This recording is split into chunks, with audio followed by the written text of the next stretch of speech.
Assalamualaikum warahmatullahi wabarakatuh.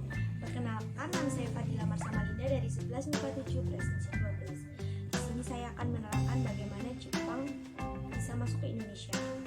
Yang melatar belakangi Jepang masuk ke Indonesia yaitu yang pertama ada restorasi Meiji, revolusi yang mengakhiri kekuasaan pemerintahan militer yang berlaku di Jepang dan mengembalikan kekuasaan negara pada sistem kekaisaran. Insiden ini terjadi pada tahun 1868. Yang kedua ada paham Haku Ichiyo, ajaran Shinto yang mengatakan bahwa Jepang harus menyusun dunia ini sebagai satu keluarga besar dan Jepang sebagai kepala keluarganya. Yang ketiga, Jepang menyebutnya saudara tua.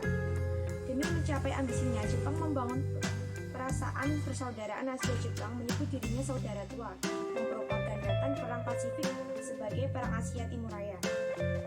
Jepang meyakinkan kedatangan ke Indonesia ialah untuk membebaskan Asia dari penjajahan Asia Barat. Istilah saudara tua merupakan bentuk propaganda Jepang. Yang keempat ada faktor ekonomi.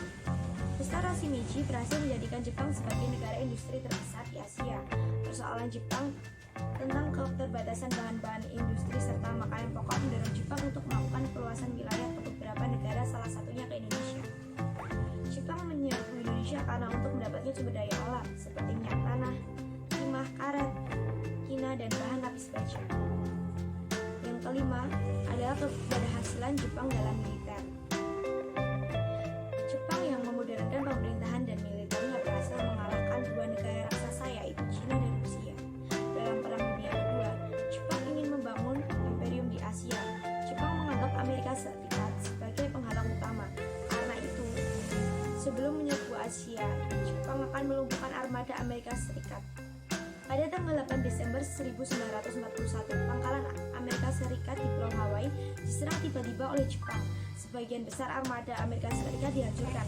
Dengan demikian, Jepang telah membuka jalan untuk menduduki benua Asia.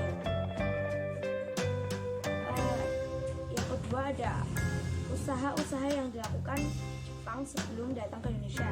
Yang pertama, Jepang memberikan janji kemerdekaan kepada Indonesia.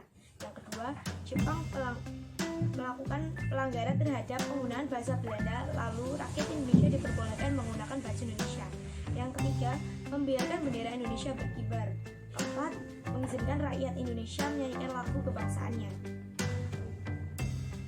Sekarang kita membahas sambutan rakyat terhadap Jepang.